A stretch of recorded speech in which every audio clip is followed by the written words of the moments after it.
Hello friends, मेरे YouTube channel में आपका फिर से स्वागत है। तो आज हम न्यू वीडियो लेके आए हैं वाइस प्रेसिडेंट उपराष्ट्रपति के बारे में आज हम देखने वाले हैं। तो आर्टिकल 63 जो कि वाइस प्रेसिडेंट के बारे में कहता है और टाइटल बताता है कि वाइस प्रेसिडेंट ऑफ इंडिया। तो यहाँ पे इंडिया के लिए एक वाइस प्रेसिडेंट होना चाहिए, इसके बारे में आर्टिकल 63 कहता है। तो नेक्स्ट जो आर्टिकल है आर्टिकल 64, तो ये vice president to be ex officio chairman of the council of state. तो यहाँ पे जो उपराष्ट्रपति होते हैं तो ये राज्यसभा के एक्स ऑफिशियो चेयरमैन मीन्स सभापति रहते हैं। तो ये अपना उपराष्ट्रपति प्लस सभापति ऐसे दो कार्य वो ड्यूरिंग द वाइस प्रेसिडेंट करते हैं। साथ ही साथ इनमें कंडीशन दी गई कि वो not hold any other office of the profit. तो यहाँ पे प्रॉफिटेबल ऑफिस में वो नहीं रहने चाहिए या उन्हें उनसे अर्निंग नहीं होनी चाहिए। साथ ही साथ आर्टिकल 65 कहता है कि अगर प्रेसिडेंट अपनी ड्यूटी परफॉर्म नहीं कर रहे हैं या फंक्शन में नहीं है तो यहाँ पे या कोई पद उनका वैकेंट रहता है ड्यूरिंग या एब्सेंस या एनी अदर रीज़न जो कि इलनेस है या एनी अदर कॉज जो भी कुछ है उनके लिए, या डेथ हुई है, रिजाइग्नेशन दिया है या रिमूव कर दिया गया है या एनी अदर रिलेवेंट कॉज, तो यहाँ पे प्रेसिडेंट एक्ट में नहीं है तो उनकी जगह पे जो वाइस प्रेसिडेंट है तो ये एज ए प्रेसिडेंट के तौर पे कार्य करते हैं। और उनके लिए जो भी प्रेसिडेंट को बेनिफिट मिलते हैं तो यहाँ पे वाइस प्रेसिडेंट जब वो अपना कार्य करते हैं एज ए प्रेसिडेंट के तौर पे तो यहाँ पे उन्हें टोटल अलाउंसेस या कोई भी बेनिफिट जो मिलते हैं, प्रिविलेजेस है, इमोलमेंट है, अदर जो भी रिलेवेंट है वो सब वाइस प्रेसिडेंट को प्रेसिडेंट बनने के ड्यूरिंग पीरियड में मिलते हैं एज ए प्रेसिडेंट के तौर पे। तो यहाँ पे आर्टिकल 66 जो है election of the vice president, तो वाइस प्रेसिडेंट के इलेक्शन के बारे में कहता है। तो ये जो सिस्टम है वो टोटली प्रेसिडेंट के जैसी ही है। तो यहाँ पे इलेक्टोरल कॉलेजियम के तहत उन्हें इलेक्ट कर दिया जाता है। साथ ही साथ उन्हें इलेक्शन में वोट करने का जो राइट है वो both houses of the parliament या तो लोकसभा या राज्यसभा दोनों हाउस के जो मेंबर हैं उन्हें राइट है कि वो वोट कर सकते हैं। साथ ही साथ ये सिंगल ट्रांसफरेबल वोट सिस्टम है जो कि रिप्रेजेंटेटिव थ्रू ये वोटिंग की जाती है। हम इनडायरेक्टली वोट करते हैं जो कि पूरी जनता जो है वो इनडायरेक्टली वोट करती है वाइस प्रेसिडेंट को थ्रू रिप्रेजेंटेटिव। और जो सिस्टम है ये सीक्रेट बैलेट सिस्टम के तहत यूज़ होती है। साथ ही साथ इनमें कुछ डाउट या डिस्प्यूट अराइज होते हैं तो हम उनके लिए सुप्रीम कोर्ट में जा सकते हैं ड्यूरिंग द इलेक्शन पीरियड, जो भी कुछ रीज़न हो उनके लिए सुप्रीम कोर्ट में हम जा सकते हैं। तो नेक्स्ट जो आर्टिकल 66 में बताया गया है कि क्वालिफिकेशन क्या होनी चाहिए वाइस प्रेसिडेंट के लिए, तो यहाँ पे एक है कि वो सिटीजन होने चाहिए इंडिया के। साथ ही साथ उनकी एज जो है वो 35 ईयर कंप्लीट होनी चाहिए। साथ ही साथ उनमें ऐसी एबिलिटीज़ या क्वालिटी या क्वालिफिकेशन होना चाहिए कि वो राज्यसभा में नियुक्त हो सके, तो एक इम्पॉर्टेंट है। साथ ही साथ वो एनी अदर ऑफिस में प्रॉफिटेबल नहीं होने चाहिए या उन्हें बेनिफिट कोई भी ऑफिस से मिलना नहीं चाहिए, ये बेनिफिशियरी पद पे नहीं होने चाहिए। तो एक कंडीशन क्वालिफिकेशन है। साथ ही साथ आर्टिकल 67 में टर्म बताई गई है office of the term of vice president. तो यहाँ पे 5 ईयर टर्म होती है, 5 साल के लिए वो नियुक्त होते हैं।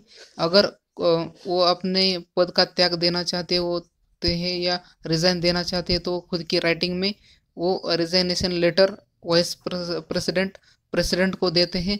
प्रेसिडेंट को अगर लगा तो ये उन्हें रिजाइनेशन उनका अलाउड कर सकते हैं, तो एक इम्पॉर्टेंट है। साथ ही साथ अगर उनका टर्म पूरा होता है 5 ईयर तो नेक्स्ट वाइस प्रेसिडेंट को अपॉइंट करने तक या इलेक्शन होने तक जो पहले उपराष्ट्रपति है वो अपने पद पे रहते हैं और जब उनका इलेक्शन होता है तो उन्हें अपना पद छोड़ना पड़ता है। साथ ही साथ आर्टिकल 67 में बताया गया है कि वाइस प्रेसिडेंट को रिमूव कैसे किया जाता है या उन्हें अपने पद से कैसे हटाया जाता है। तो यहाँ पे ये एक रेजोल्यूशन लाना ज़रूरी है और फर्स्ट टाइम ये रेजोल्यूशन जो है वो राज्यसभा में पास होना ज़रूरी है। साथ ही साथ मेजोरिटी के तहत all member of the council of या agree of the house of the people. तो यहाँ पे राज्यसभा के जो मेंबर है उनसे मेजोरिटी के तहत ये रेजोल्यूशन पास होना चाहिए। साथ ही साथ house of the people means Lok Sabha की सम्मति होनी चाहिए, एग्री होनी चाहिए लोकसभा भी। तो इसके तहत अगर ये अप्रूव होता है तो ये उन्हें वाइस प्रेसिडेंट को अपने पद से रिमूव कर सकते हैं।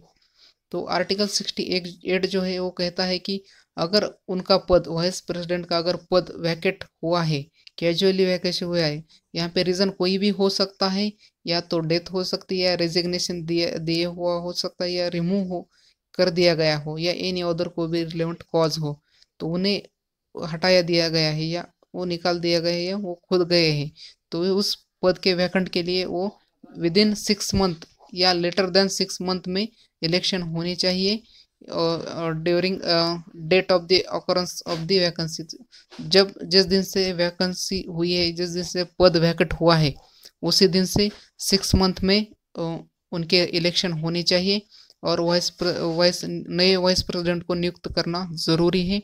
तो ये आर्टिकल 68 में बताया गया है, एक इम्पॉर्टेंट है। साथ ही साथ आर्टिकल 69 कहता है कि वाइस प्रेसिडेंट को ओथ या अफर्मेशन कौन देता है, तो यहाँ पे वाइस प्रेसिडेंट को ओथ दी जाती है प्रेसिडेंट। तो प्रेसिडेंट अपने चेंबर में वाइस प्रेसिडेंट को ओथ देते हैं। साथ ही साथ वहाँ पे कुछ पर्सन अपॉइंटेड होते हैं इन बिहाफ ऑफ हिम, तो उन्हें सपोर्ट करने वाले कुछ मेंबर वहाँ पे प्रेजेंट हो सकते हैं। तो एक इम्पॉर्टेंट है कि कौन किसे ओथ देता है, ये भी क्वेश्चन में पूछे जा सकते हैं। साथ ही साथ आर्टिकल 73 में extend of the executive power of the union, तो यहाँ पे यूनियन की जो पावर है, एग्जीक्यूटिव पावर, तो उनके एक्सटेंड के बारे में बताया है कि आर्टिकल 73 में, तो यहाँ पे पार्लियामेंट को पावर है कि वो लॉज बना सकते हैं, मैटर या कोई भी मैटर पे अपने पार्लियामेंट को लगा तो ये लॉ बना सकते हैं। साथ ही साथ वो किसी भी राइट या अथॉरिटी या ज्यूरिडिक्शन में चेंजेस कर सकते हैं, और ये पावर है पार्लियामेंट को। साथ ही साथ जो कि इंटरनेशनल ट्रीटीज़ है या एग्रीमेंट है, तो उनमें भी चेंजेस कर सकते हैं या एग्रीमेंट कर सकते हैं एनी अदर कंट्री के साथ। साथ ही साथ कोई भी अगर कोई एग्जीक्यूटिव पावर या फंक्शन है, तो उनमें यह अथॉरिटी है could exercise immediately before the commencement of the constitution, तो यहाँ पे कॉन्स्टिट्यूशन को आगे रखे जो भी निर्णय ले सकते हैं वो पार्लियामेंट को पावर है, यूनियन को पावर है। So thank you for watching video, like share and subscribe. So अगर आपने मेरे कुछ अदर वीडियो नहीं देखे हैं तो प्लीज़ सब्सक्राइब कीजिए। Thank you.